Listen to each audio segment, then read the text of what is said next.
Good evening all of you बच्चों, कैसे हैं सभी लोग? ठीक है, देखो नेक्स्ट जो है हमने टॉपिक लिया है, टॉपिक का नाम है सॉल्यूशन एंड कॉलीगेटिव। आपके पास ये जो टॉपिक है ये फिजिकल केमिस्ट्री का टॉपिक है और इस फिजिकल केमिस्ट्री के टॉपिक के भी हम 51st एमसीक्यू को क्या करेंगे, सॉल्व करेंगे। आज के इस लेक्चर में हम 1 to 10 क्वेश्चंस को क्या करेंगे, सॉल्व करेंगे। ठीक है, सभी के सभी लोग इस चैनल को सब्सक्राइब कर लो। ठीक है, 2-3 मोबाइल से अपलोड होता है तो आप लोग सभी के सभी वीडियोस के जो भी आएगा, अगर अनसब्सक्राइब है तो सब्सक्राइब कर लो। तो क्या होगा, तुरंत आपको क्या होगा, ये यूट्यूब के नोटिफिकेशन में आपको ये वीडियो मिल जाएगा। सेकंड है, आपको जो अपना व्हाट्सएप ग्रुप है न्यू ब्रॉडकास्ट या सागर सर की तरफ से आप लोगों को ये शेयर किया ही जाता है। कंडीशन है कि आप इस लेक्चर्स को पूरा सुने, पूरा देखें। पहले तो आपको जो स्टडी मटेरियल की जो शीट आपको शेयर की जाती है, पहले तो आप उसको प्रिंट आउट निकाल के रखो अपने पास। प्रिंट आउट निकाल के रखो, फिर उसके बाद देखो कि किस तरह से क्वेश्चंस में कंसेप्ट को अप्लाई करके सॉल्व किया गया है। ठीक है, बहुत इंपॉर्टेंट है। सॉल्यूशन कॉलीगेटिव टॉपिक बहुत बहुत अहम है और थ्योरी तो आपका हो ही गया है। ठीक है, साथ में एमसीक्यू की प्रैक्टिस भी आपके लिए क्या है, बहुत जरूरी है। चलिए फर्स्ट क्वेश्चन सॉल्व करते हैं। क्वेश्चन नंबर 1 क्या है, देखो क्या बोला है भाई, द बॉइलिंग पॉइंट ऑफ डेसीमोलर। भाई कॉन्सेंट्रेशन क्या आपके पास, डेसीमोलर मतलब 0.1 मोलर है। द बॉइलिंग पॉइंट, भाई आपको पूछा है बॉइलिंग पॉइंट पूछा है किसका, the boiling point of decimolar solution. मतलब आपको क्या फाइंड आउट करना है भाई, टीवी फाइंड आउट करना है। Boiling point of solution, decimolar solution of a glucose. Solute क्या है आपके पास, आपके पास सॉल्यूट होता है ग्लूकोज।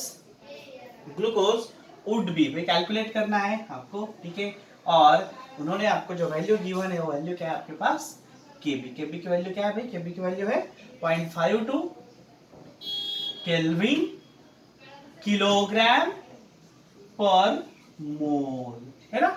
क्या पूछा है आपको, बॉइलिंग पॉइंट पूछा है। आप बोलो कौन सा कंसेप्ट लगने वाला है भाई हमारे पास, जो कंसेप्ट अप्लाई होने वाला है वो कंसेप्ट है कॉलीगेटिव प्रॉपर्टीज, है ना।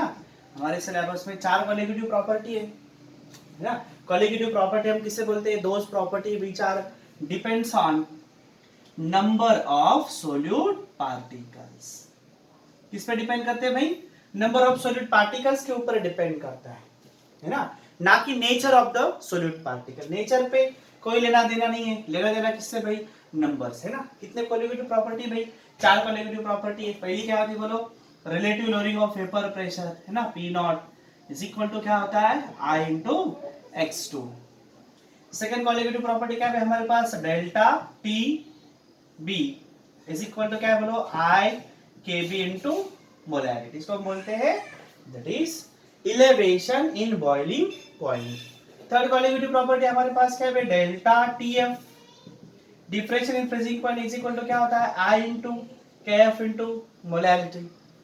एंड जो लास्ट कॉलीगेटिव प्रॉपर्टी है उसको हम बोलते हैं ऑस्मोटिक प्रेशर पाई किसके बराबर होता है, I C R, where I is the van't Hoff factor, है ना। केबी एंड केएफ क्या है भाई आपके पास, कांस्टेंट है। ठीक है, यहाँ पर आर क्या है, कांस्टेंट है। और इस तरह से हमारे पास ये क्या है, 4 कॉलीगेटिव प्रॉपर्टी। तो इनमें से जो सेकंड कॉलीगेटिव प्रॉपर्टी, इसके ऊपर क्वेश्चन आया था।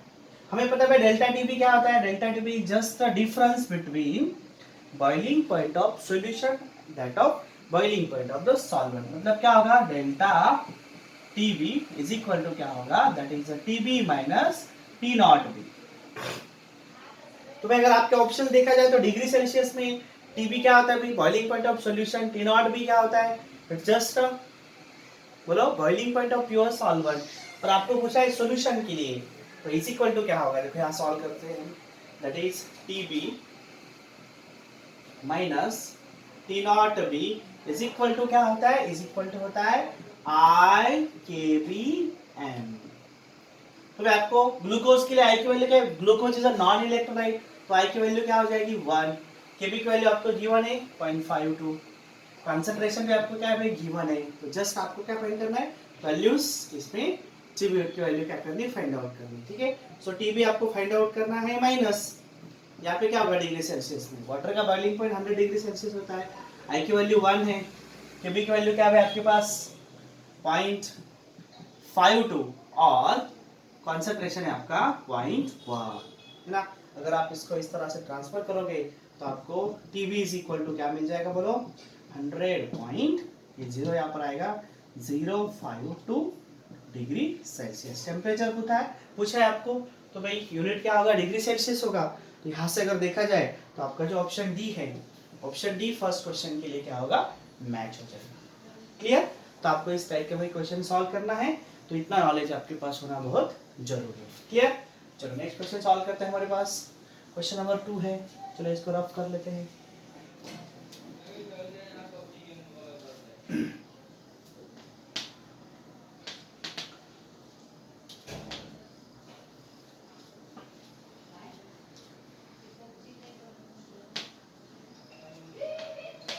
सेकंड क्वेश्चन देखो, the relative lowering of vapour pressure in a solution is कितना है भाई 0.23।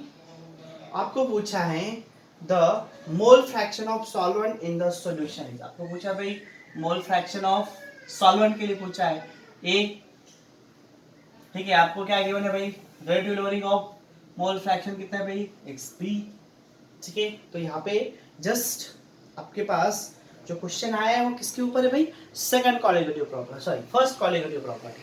फर्स्ट कॉलिगेटिव प्रॉपर्टी क्या होती है P not minus P upon P not is equal to क्या होता है x2।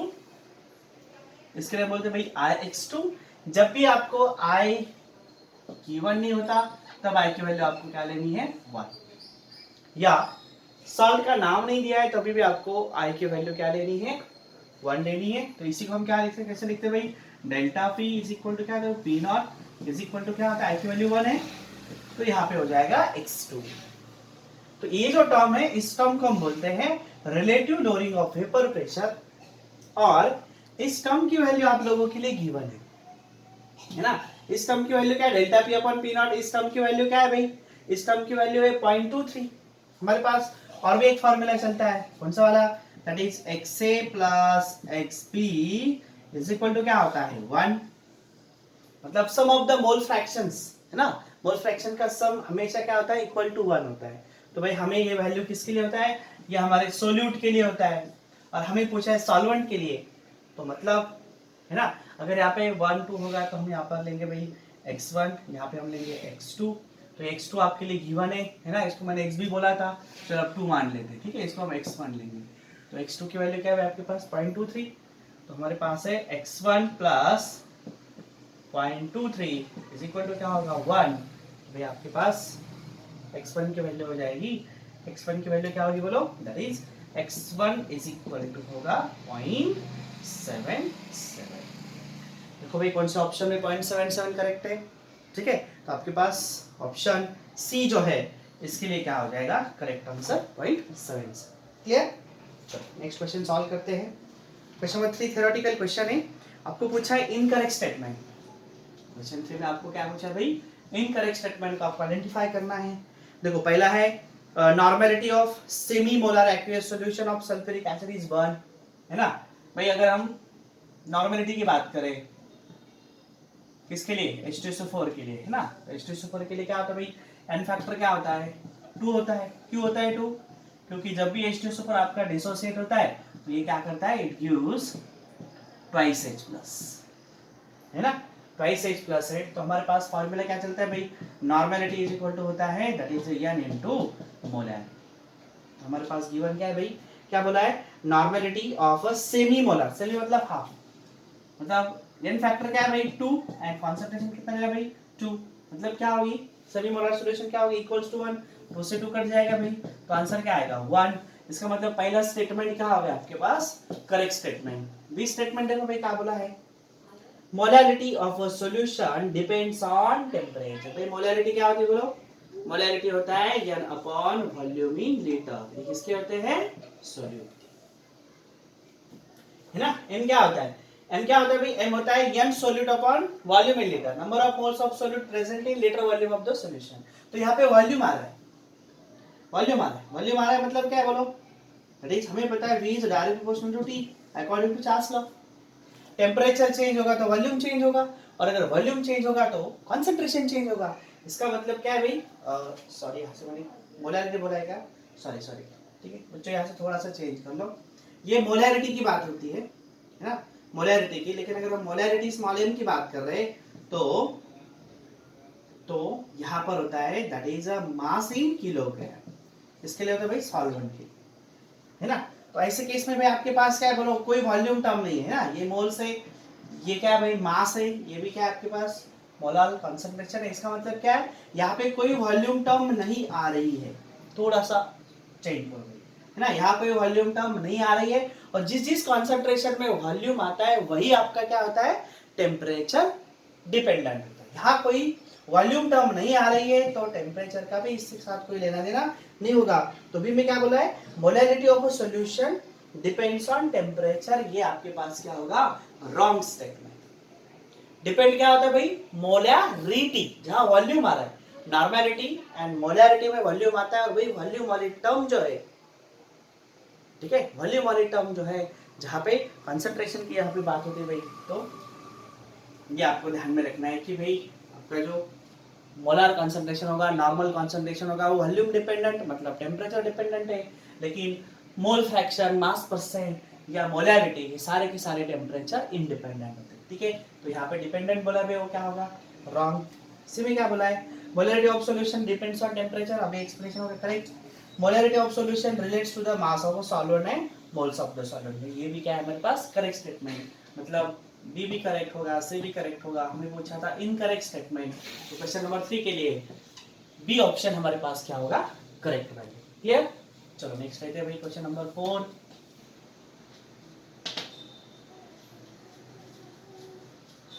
क्या है, बोर्ड छोटा है इसलिए बार बार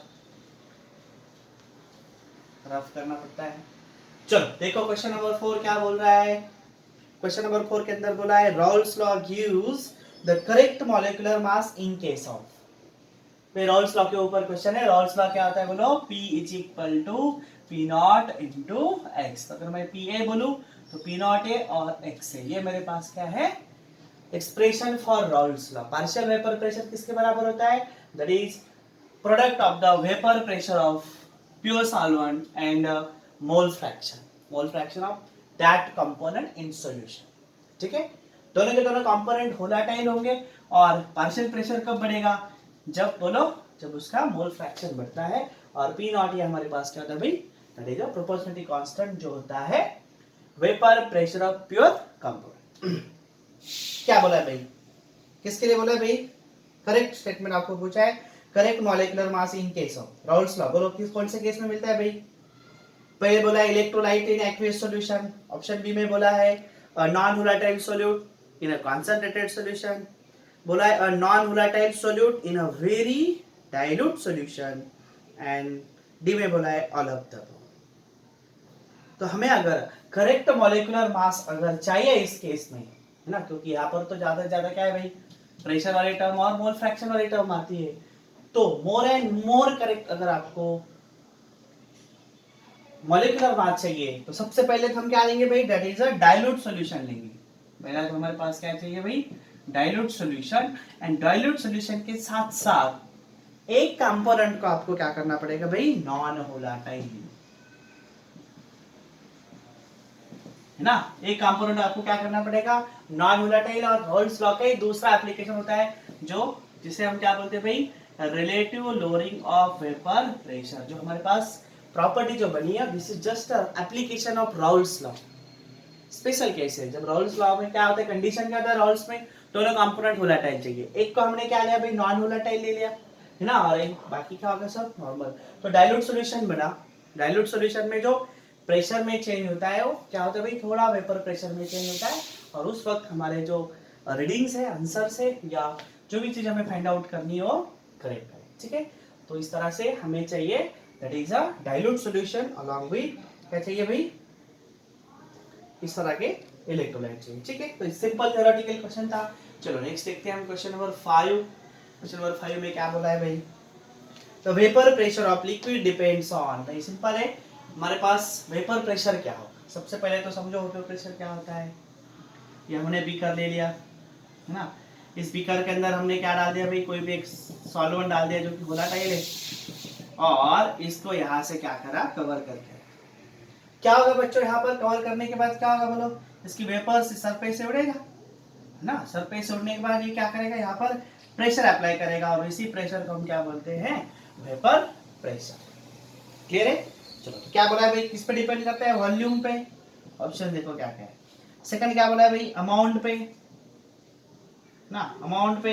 एंड थर्ड में क्या बोला भाई, टेम्परेचर पे, है ना।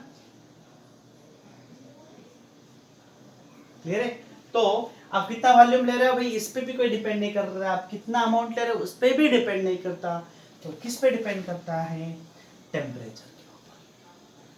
ये जो सरफेस है, और इस सरफेस से जो उड़ रहा है, तो यहाँ पे जो पर सरफेस उड़ने वाला जो अमाउंट होगा वो हमेशा कांस्टेंट है ना। पर surface area, per unit area से जो उड़ने वाला जो अमाउंट है बच्चों का होता है हमेशा कांस्टेंट है। इसलिए वॉल्यूम पे भी डिपेंड नहीं करता, अमाउंट पे भी डिपेंड नहीं करता, तो किस पे डिपेंड करता है, टेम्परेचर पे डिपेंड करता है। क्यों डिपेंड होता है टेम्परेचर के ऊपर, क्योंकि टेम्परेचर बढ़ने के बाद इसके बीच जो बॉन्ड था, इसके मॉलिक्यूल्स के बीच जो बॉन्ड था बच्चों, ये बॉन्ड्स टूट जाएगा। जब ये बॉन्ड टूटता है, बॉन्ड टूटने के बाद ये सब के सब क्या होता है भाई, हवा में उड़ने लगता है। तो जब इस तरह के हवा में उड़ जाएगा तो बोलो इसका वेपर प्रेशर बढ़ेगा। That's why it is only depends on temperature, जो कि हमारे पास क्या है, ऑप्शन सी है। क्लियर हो गया। ऑप्शन सी बच्चों हमारे पास क्या हो जाएगा, करेक्ट आंसर। चलो नेक्स्ट क्वेश्चन देखते हैं। क्वेश्चन नंबर 6 देखो। क्वेश्चन नंबर 6 के अंदर क्या बोला है देखो, अच्छे से पढ़ो भाई। Assuming complete ionization, which one of the following aqueous solution will have maximum boiling point. आपको पूछा है भाई मैक्सिमम बॉइलिंग पॉइंट किसका होगा। हमारे पास सॉल्यूशन है ए, बी, सी एंड जी। पहला सॉल्यूशन है हमारे पास 0.2 मोलर NaCl। सेकंड हमारे पास है 0.2 molar calcium chloride, 0.1 molar barium chloride, and last हमारे पास 0.1 मोलर FeCl3। बच्चों क्या बोला है हमारे लिए, गिवन है कि कंप्लीट आयोनाइजेशन मतलब सबका अल्फा क्या होगा, 1 होगा। ठीक है, कंप्लीट आयोनाइजेशन कर लेते भाई, है ना। चलो इसका आयोनाइजेशन कर लिया, क्या मिला मुझे Na+ मिलेगा, Cl- मिलेगा। यहाँ पे क्या मिलेगा, यहाँ पे मिलेगा कैल्शियम 2+, यहाँ पे मिलेगा ट्वाइस Cl-, यहाँ पे मिलता है बेरियम 2+ प्लस ट्वाइस Cl-, और यहाँ पे मिलता है Fe+3 प्लस थ्राइस Cl-। अब जो इसका कॉन्सेंट्रेशन होगा क्या हो जाएगा भाई, डबल हो जाएगा। यहाँ पे क्या होगा 0.2, यहाँ पे होगा 0.2, मिलके कितना होगा 0.4। यहाँ पे देखो भाई, यहाँ पे कितना है बोलो, 0.2 प्लस 2 इंटू 0.2 इतना क्या होता है भाई, होगा उसका डबल 0.4 है। यहाँ पे टोटल कितना होगा 0.6 के बराबर हो जाएगा। यहाँ पे देखो भाई कितना है 0.1, यहाँ पे होगा 2 इंटू 0.1, ये 0.2 और ये कितना होगा भाई, यहाँ पे होगा 0.3 मोलार। ये कितना है 0.1, ये 0.1 और ये होगा भाई 3 इंटू 0.1, है ना। तो ये कितना होगा भाई 0.4। और आपको पता है भाई यहाँ पे जो है बॉइलिंग पॉइंट मेजरिंग, सॉल्यूशन का बॉइलिंग पॉइंट मेजरिंग क्या होता है, जस्ट अ क्वालिटेटिव प्रॉपर्टी। और हमें पता है दैट इज डेल्टा TB, है ना, इज डायरेक्टली प्रोपोर्शनल टू क्या होता है भाई, TB is directly proportional to n, where n is the number of solute particles, है ना बच्चों। बहुत सिंपल सा कंसेप्ट है। क्या कंसेप्ट है हमारे पास, बोलो क्या कंसेप्ट है, जहां पे हमारे पास क्या बनते हैं बोलो, दैट इज जहां पे हमारे पास मैक्सिमम नंबर ऑफ क्या होगा, नंबर ऑफ सोल्यूट पार्टिकल्स होंगे, तो वहां पे क्या होगा भाई, बॉइलिंग पॉइंट की वैल्यू क्या होगी, ज्यादा होगी। वहां डेल्टा TB की वैल्यू भी क्या होगी, ज्यादा होगी। तो ये दोनों हमारे लिए इंपॉर्टेंट है। तो हमें देखना है भाई ऐसा कौन सा ऑप्शन है जहां पर आपको सबसे ज्यादा क्या मिल रहे हैं, नंबर ऑफ सोल्यूट पार्टिकल्स। और इस केस में ऑप्शन बी में हमें सबसे ज्यादा वैल्यू मिल रही है भाई, दैट्स व्हाई ऑप्शन बी हमारे पास क्या हो जाएगा, करेक्ट आंसर। कंसेप्ट बहुत सिंपल है, मैंने डेफिनेशन अप्लाई की कॉलिगेटिव प्रॉपर्टी है ना। डेफिनेशन क्या होती है कॉलिगेटिव प्रॉपर्टी, बोलो, those property which depends on the number of solid particle, है ना। इनको पानी में डालने के बाद भाई स्ट्रॉन्ग इलेक्ट्रोलाइट है, सबका क्या होगा, आयोनाइजेशन होगा, डिसोसिएशन होगा, नंबर ऑफ सॉलिड पार्टिकल्स बढ़ेंगे, है ना। तो बढ़ते बढ़ते भाई इस केस में सबसे ज्यादा बढ़ गए, कितने हो गए, 0.6। इसलिए हमारे पास ऑप्शन, क्वेश्चन नंबर 6 का ऑप्शन बी क्या होगा, करेक्ट आंसर होगा। ठीक है, चलो नेक्स्ट क्वेश्चन देखते हैं भाई।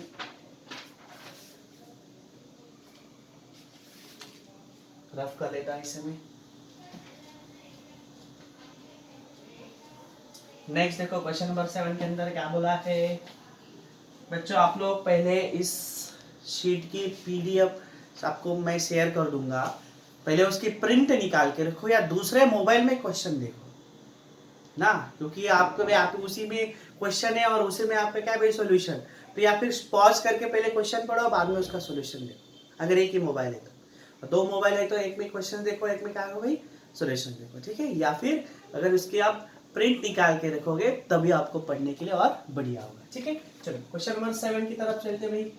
क्या बोला है क्वेश्चन नंबर 7 में, at high altitude the boiling point of water is lower. भाई क्या है हमारे पास, हम हाई अल्टीट्यूड पे गए भाई, यहाँ पर ना, यहाँ पे मान के चलो कि भाई क्या है, ओशियन वाटर है, ओशियन लेवल है, सी लेवल पे यहाँ पे है ना। एटमॉस्फेरिक प्रेशर की वैल्यू क्या होती है बोलो, एग्जैक्टली 1 एटमॉस्फेयर होती है।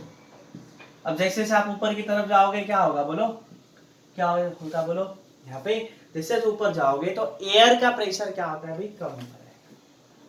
अगर एयर का प्रेशर कम होगा तो हमें पता है भाई बॉइलिंग पॉइंट क्या होता है, बॉइलिंग पॉइंट होता है atmospheric pressure is equal to होगा वेपर प्रेशर।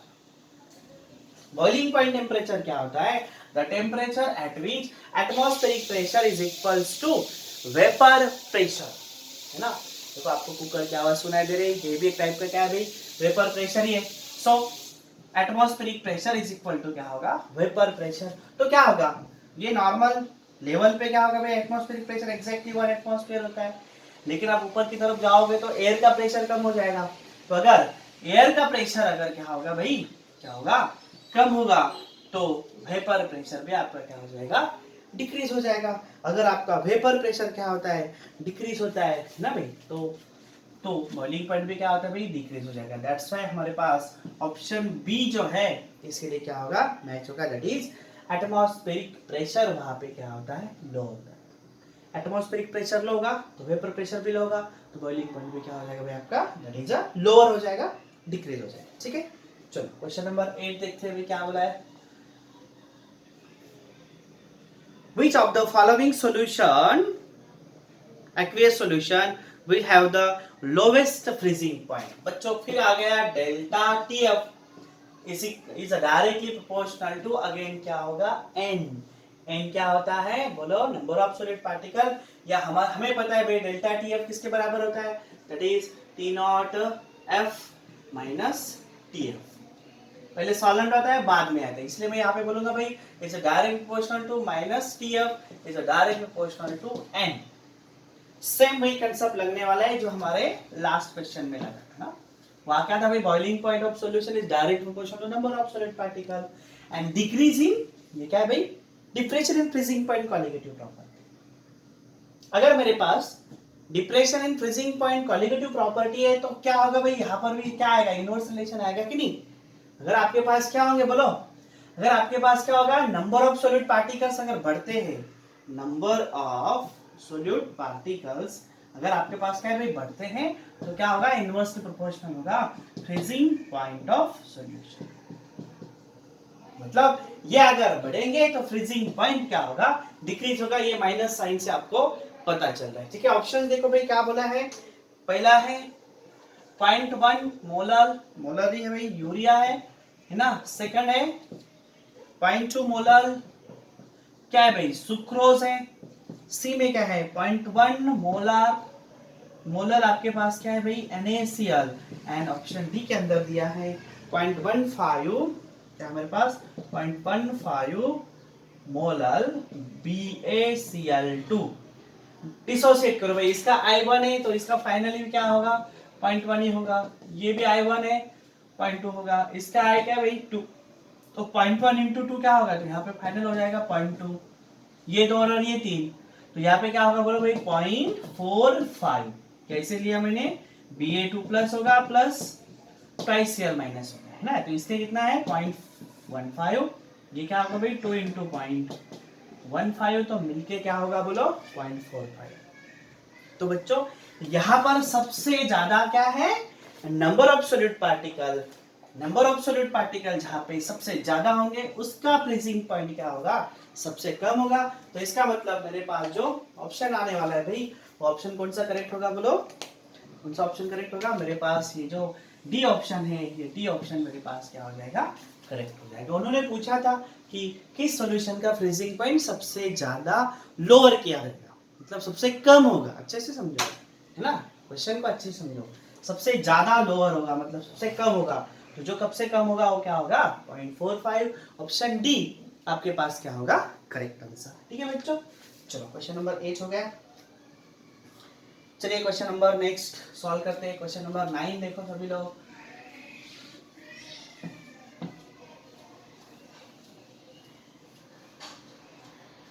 हमारे पास है क्वेश्चन नंबर 9।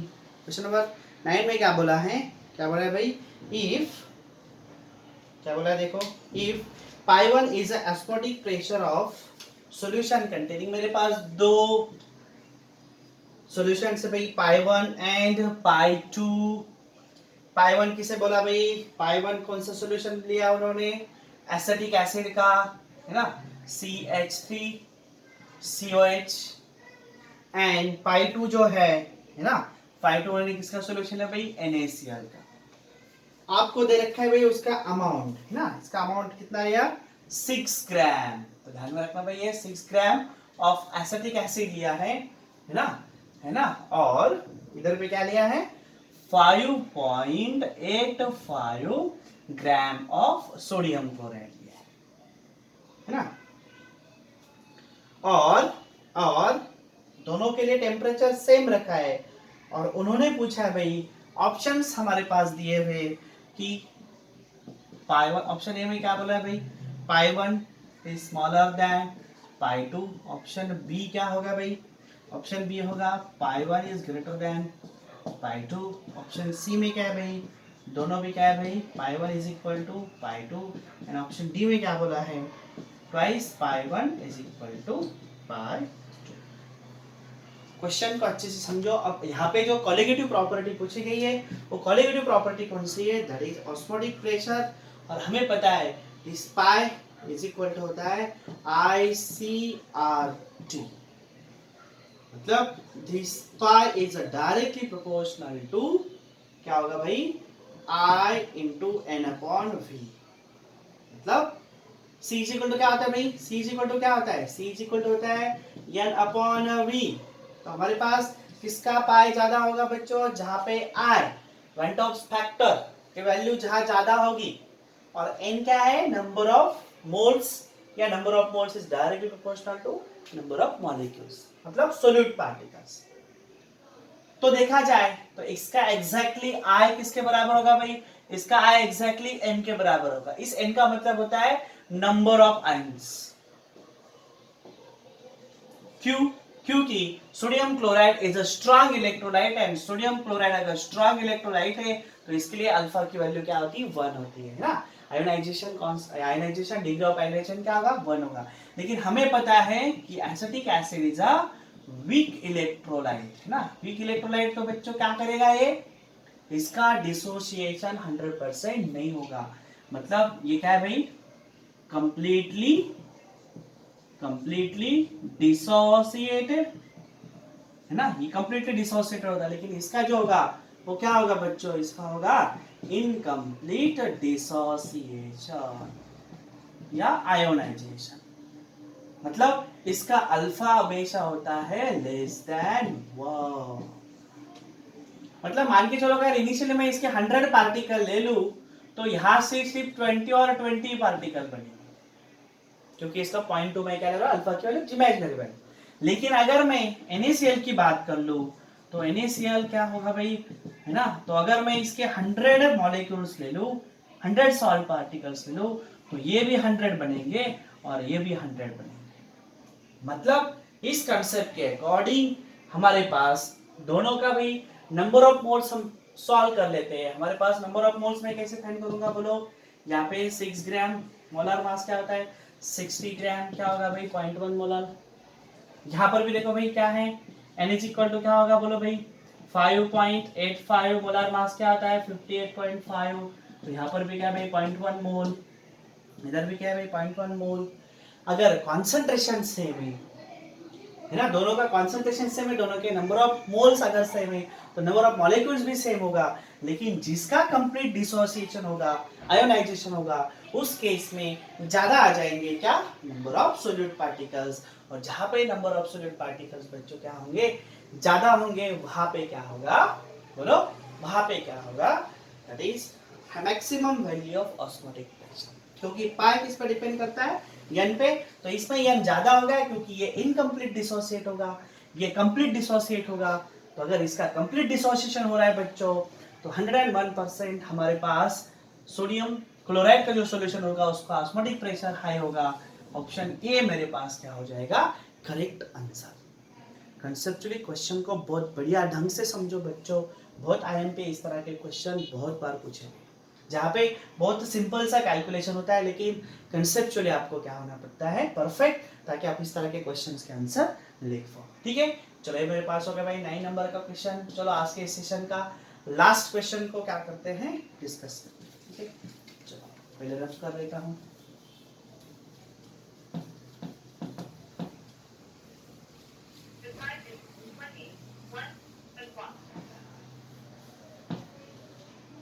देखो भाई लास्ट क्वेश्चन में क्या बोला है, in a solution of mole fraction of the solute is, solute के लिए क्या बोला है भाई 0.2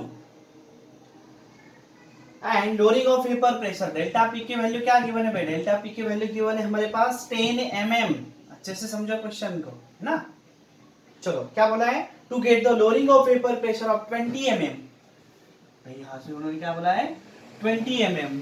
तो उन्होंने बोला है भाई the mole fraction of solvent के लिए पूछा है, एक्स ऑफ सॉल्वेंट के लिए पूछा है, क्या वैल्यू होगी। डेल्टा पी इनिशियली भाई कितना था, ये कितना था x2, x2 मतलब किसके लिए था भाई सोल्यूट के लिए है ना, तो ये था x फॉर सोल्यूट कितना था भाई 0.2, तब ये 10 था। अब इसका क्या क्या भाई रिलेटिव वेपर प्रेशर क्या हो भाई बढ़ गया है ना, तो इसका भी क्या होने वाला है भाई, तो हमें पहले फाइंड आउट करना पड़ेगा भाई ये क्या बनेगा, उसके बाद हम ये बता पाएंगे। क्लियर है, क्लियर है। तो क्या बोला है देखो भाई हमारे पास क्या बनता है delta P upon P not is equal to क्या होता है x2, मतलब सीधा सीधा हमें पता चलता है भाई delta P is directly proportional to x2। और डेल्टा पी क्या होता है, डेल्टा पी होता है P not minus P is directly proportional to x2 है ना। अगर आपका क्या होगा भाई ये कांस्टेंट होगी, ये वैल्यू आपकी क्या होगी भाई, क्या होगी बोलो भाई इंक्रीज, मतलब ये बढ़ रहा है, ये बढ़ रहा है मतलब कौन बढ़ रहा है भाई आपका पी बढ़ रहा है, सॉरी पी घट रहा है ना। जब पी आपका घटेगा प्रेशर घटेगा, इसका मतलब ये क्या होगा भाई ये बढ़ रहा है, ये घट रहा है, ये बढ़ रहा है इनवर्स, ये बढ़ेगा ये तो कांस्टेंट रहेगा। सो इसका डिफरेंस भी क्या होगा इंक्रीज होगा, मतलब डेल्टा पी एंड x2 में क्या भाई आपके पास डायरेक्ट रिलेशन है। तो अगर ये 10 से 20 हो गया तो ये भी क्या होगा डबल होगा, इसका मतलब ये वैल्यू आपके पास हो जाएगी 0.4 किसके लिए सोल्यूट के लिए, और हमें पूछा है किसके लिए सॉल्वेंट के लिए। तो हमें पता है x of solute plus x of solvent is equal to क्या होता है 1 है ना। क्या होता है बच्चों, क्या होता है 1 होता है। तो अगर ये वैल्यू हमारे पास कितनी है 0.4, तो 101% ये वैल्यू हमारे पास आ जाएगी 0.6, और ये जो ऑप्शन हमारे पास 0.6 का दे रखा है ऑप्शन डी के अंदर, दैट्स व्हाई ऑप्शन डी हमारे पास क्या होगा करेक्ट आंसर। थ्रू एक्सप्रेशन जाओगे बच्चों, delta P is directly proportional to x2, x2 क्या होता है फॉर सोल्यूट है ना। तो जब 10 mm था तब ये 0.2 था, जब ये प्रेशर क्या होगा डबल होगा तो 100% ये भी क्या होगा डबल होगा। क्यों क्यों भाई, जब ये difference is direct proportional to x2, difference बढ़ता है तो मोल फ्रैक्शन भी बढ़ता है, डिफरेंस डबल हो गया तो इसका मोल फ्रैक्शन भी क्या होगा डबल होगा। अगर सॉल्यूट का मोल फ्रैक्शन डबल होता है तो सम तो इक्वली होता है 1, दैट्स व्हाई सॉल्वेंट का मोल फ्रैक्शन क्या हो जाएगा कम हो जाएगा। ठीक है बच्चों, तो बहुत मेहनत से मैं आप लोगों के लिए वीडियो बना रहा हूँ। आप लोग प्लीज़ इस नॉलेज को बहुत अच्छा से ग्रास्प करो। ठीक है, अगर कोई भी क्वेश्चन में अगर आपको डाउट आ रहा है तो प्लीज़ व्हाट्सअप में। ठीक है, चलो तो मिलते हैं नेक्स्ट वीडियो के अंदर। तब तक good bye everybody, thank you all of you.